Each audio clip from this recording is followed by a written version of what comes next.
सरकार सबका साथ सबका विकास सबके विश्वास की बात करती है, तो इस प्रकार के कानून की आवश्यकता क्या है? आवश्यकता है, अति आवश्यकता, और जल्द से जल्द लागू होना चाहिए। सीसीआ जाएगा तो हरामखोरों के पेट में जो रोटी जा रही है वो खत्म हो जाएगी। कैसे? हरामखोर किसे कह रहे हैं? जो बांग्लादेशी आके भारतीय बनने का ढोंग कर रहे हैं उन्हें मैं हरामखोर कह रहा हूँ। जो पाकिस्तान से इलीगल तरीके से भारत में आके घुसपैठ करके रह रहे हैं उन्हें मैं हरामखोर कह रहा हूँ। जो अफगानिस्तान तालिबान सीमा से आकर अंदर घुस के हिंदुस्तानियों का हक मान रहे हैं उन्हें हरामखोर कह रहा हूँ। सरकार का काम होता है सबका विकास करना। यदि सबका सुनिए, सरकार का काम अपने नागरिकों का विकास करना है, अपने नागरिकों को ध्यान देना है, ना कि पाकिस्तान के। ऐसा करो, मानवता का धर्म आपके अंदर है पत्रकार महोदय, आपके अंदर है महोदया। बिल्कुल बिल्कुल। तो ले जाओ यहाँ से 10 लोगों को अपने घर में बसा दो।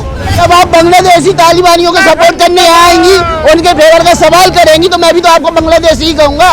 मतलब आप व्यक्तिगत अभिव्यक्ति की स्वतंत्रता छीनेंगे? व्यक्ति की स्वतंत्रता है अगर आप इस देश के नागरिक हैं तो। बांग्लादेशियों को आके यहाँ रोजगार करने के, यहाँ का पालन पोषण करने का हमने ठेका नहीं ले रखा है। शरीयत को कह रहे हैं शरीयत खतरे में आ जाएगा, मुस्लिमों को रहने नहीं दिया जाएगा देश में। ये तो ब्लैकमेलिंग का तरीका है। जब राम मंदिर नहीं बना था तब भी दंगे की बात की जाती थी, मुसलमान को खतरे में बताया जाता था, इस्लाम को खतरे में बताया जाता था। राम मंदिर बन गया तो कहाँ इस्लाम खतरे में आया, कहाँ कोई मुस्लिम के साथ लिंचिंग हुई? बिल्कुल साफ तरीके से राम मंदिर बन गया, एक चींटी भी नहीं मारी गई। उसी तरीके से देश हित में अगर कोई कानून बन रहा है तो हमारा कर्तव्य है कि हम उसका समर्थन करें।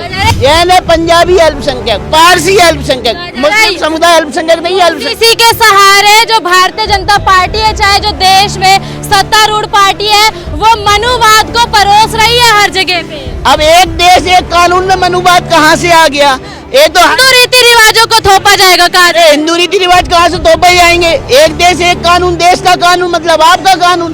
क्या नाम है सर आपका? रिंकेश जैन। क्या लगता है यूसीसी जो है, जो आ रहा है उत्तराखंड के अंदर, चाहे उसे देश भर में लाने की मांग कर रहे हैं, सही है या गलत है? मांग नहीं कर रहे, बकायदा कानून बना के पेश किया जाएगा और जल्द से जल्द ये कानून लागू भी किया जाएगा। क्योंकि उत्तराखंड के मुख्यमंत्री पुष्कर सिंह धामी जी इस पहल में सबसे आगे दिखाई दे रहे हैं, तो उनकी तरफ से पहले की जा रही है। तो पहले उत्तराखंड में लागू होना ही चाहिए, क्योंकि यूसीसी बहुत अच्छा कानून है। एक देश एक कानून की मांग कौन नहीं करता है? जहां कानून में भेदभाव नहीं होगा। लोग कहते हैं हमारे साथ भेदभाव ना हो, भेदभाव तो तभी नहीं होना जब कानून एक समान होगा। फायदे क्या है इसके? फायदे महिलाओं के लिए फायदे हैं। मुस्लिम पर्सनल लॉ अपना कानून बनाता है, अपने हिसाब से बच्चियों की शादी करता है, तलाक दिलवाता है, तो वो सब चीजें खत्म हो जाएंगी ना। कहा जा रहा है अल्पसंख्यक समुदाय को दबाने की ये एक और साजिश करी जा रही है देश भर में। देखिए, अल्पसंख्यक समुदाय कौन होता है? अल्पसंख्यक समुदाय वो होता है जो बिल्कुल न्यूनतम संख्या में हो। तो अभी तक वो 25% हो चुके हैं देश की आबादी के, तो 25% समुदाय अल्पसंख्यक नहीं होता। आप उन्हें अल्पसंख्यक पुकारना बंद कर दें।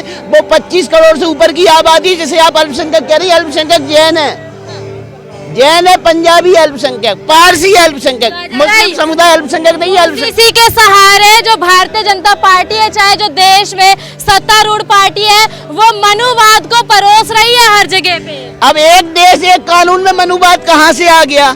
ये तो हिंदू रीति रिवाजों को थोपा जाएगा। कहा हिंदू रीति रिवाज कहाँ से थोपे जाएंगे? एक देश एक कानून, देश का कानून मतलब आपका कानून। अब देश के कानून को तो 125 करोड़ हिंदुस्तानी मानेंगे, तो उसको आपको ही मानना पड़ेगा। अरे शरीयत खतरे में आ गया है इन सब चीजों के वजह से। उनका तो शरीयत तो जिंदगी भर से खतरे में, और वो मरते दम तक उनका खतरे में ही रहेगा, क्योंकि वो खतरा दिखा के ही तो ब्लैकमेल करते आ रहे हैं इस देश को। शरीयत को कह रहे हैं शरीयत खतरे में आ जाएगा, मुस्लिमों को रहने नहीं दिया जाएगा देश में।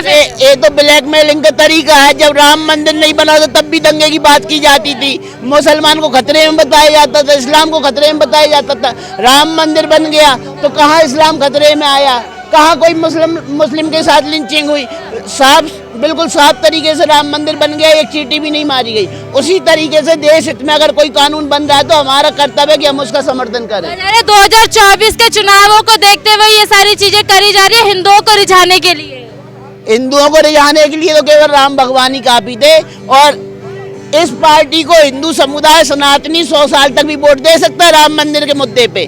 और हिंदुओं के रिझाने के लिए काम नहीं किया जा रहा, देश को स्टैंड करने के लिए काम किया जा रहा है, देश को सही दिशा दिखाने के लिए काम किया जा रहा है। कह रहे कि यूसीसी की जब बात चली थी, चलन में आया था उत्तराखंड के अंदर, तो उस वक्त उत्तराखंड से जो दुकानें थी, दुकानदार थे जो मुस्लिम समुदाय के, उनको वहां से निकालने की बात करी जाती है। यदि देश भर में लागू होगा तो मुस्लिम समुदाय बिल्कुल खतरे में आ जाएगा। यहाँ मुस्लिम को कोई नहीं भगा रहा है, आप अपनी आइडेंटिटी जेब में रख के किसी भी राज्य में जाइए, कोई नहीं भगाएगा, ठीक है। अब आप बिना आइडेंटिटी के कहीं भी घूमेंगे ना तो मामूली सा हवलदारी पकड़ के आपको जेल में डाल देगा। क्यों? कि आपको आइडेंटिटी नहीं है आपके पास देश की। जब देश की आइडेंटिटी नहीं है तो हमें क्या पता आप बांग्लादेशी हो, पाकिस्तानी हो, नेपाली हो, अफगानी हो, तालिबानी हो। जब आपके पास आइडेंटिटी होगी तो कौन भगाएगा, कहाँ से भगाएगा? मतलब आप फ्रॉड करके आए हो देश में, इसलिए आपको डर सता रहा है, और आपके पास कागज नहीं है आपके हिंदुस्तानी होने के, इसलिए आपको डर सता रहा है। बिना यूसीसी का देश चल नहीं रहा क्या, जो यूसीसी की जरूरत पड़ गई है? कुछ लोग कह अरे देश तो चल रहा है लेकिन हरामखोरों को पेट नहीं चलवाना ना।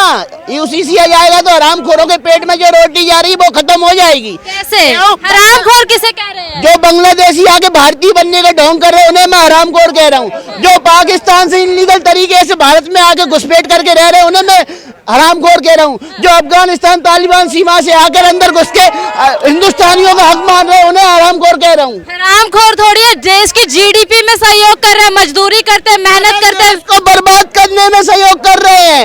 वही बांग्लादेशी आगे सीपी में 4 दिन से जेबें कट रही है, आईफोन गोल हो रहा है, वही बांग्लादेशी जेब काट रहे हैं और पुलिस पकड़ नहीं रही है उन बांग्लादेश। कैसे आरोप लगा सकते हैं आप किसी पे? आरोप लगा रहा हूँ, निराधार आरोप नहीं लगा रहा हूँ।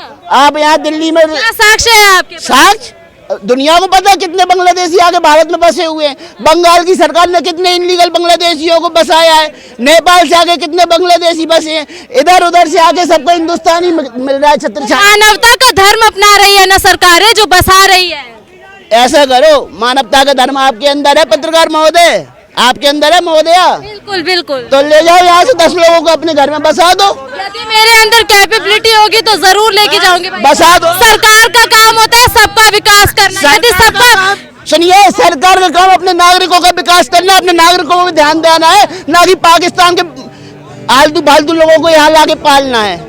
ममता दीदी का देखिए कितना बड़ा दिल है, सबके लिए काम करती है। ममता दीदी का दिल बड़ा नहीं है, उन्होंने वोट बैंक बड़ा करने के लिए बांग्लादेशियों को बसाया है। सबको राशन कार्ड दे, सबको राशन कार्ड मुहैया करा चुकी है। अरे आप वोट दे दो ममता दीदी को, कल आपके घर भी बसवा देंगी, आपका निवास बनवा देंगी, आपको एक घर के लिए फंड दे देंगी। वोट बैंक तैयार करना है, इसलिए बांग्लादेशियों को भी उन्होंने अपनाया है। यदि सरकार सबका साथ सबका विकास सबके विश्वास की बात करती है तो इस प्रकार के कानून की आवश्यकता क्या है? आवश्यकता है, अति आवश्यकता है, और जल्द से जल्द लागू होना चाहिए। आवश्यकता क्या है? सारा कुछ तो सुन लिया, अब मेरे से क्या सुनना चाह रही हैं? अब मैं ये कह दूं कि आप भी बांग्लादेशी हो, चली जाओ, अगर इस तरीके के सवाल कर रही हो तो। आप ऐसे निराधार आरोप कैसे लगा सकते हैं? क्यों? जब आप बांग्लादेशी तालिबानियों को सपोर्ट करने आएंगी, उनके फेवर का सवाल करेंगी, तो मैं भी तो आपको बांग्लादेशी ही कहूंगा। मतलब आप व्यक्तिगत अभिव्यक्ति की स्वतंत्रता छीनेंगे एक व्यक्ति की स्वतंत्रता है अगर आप इस देश के नागरिक हैं तो। बांग्लादेशियों को आके यहाँ रोजगार करने के, यहाँ का पालन पोषण करने का हमने ठेका नहीं ले रखा है।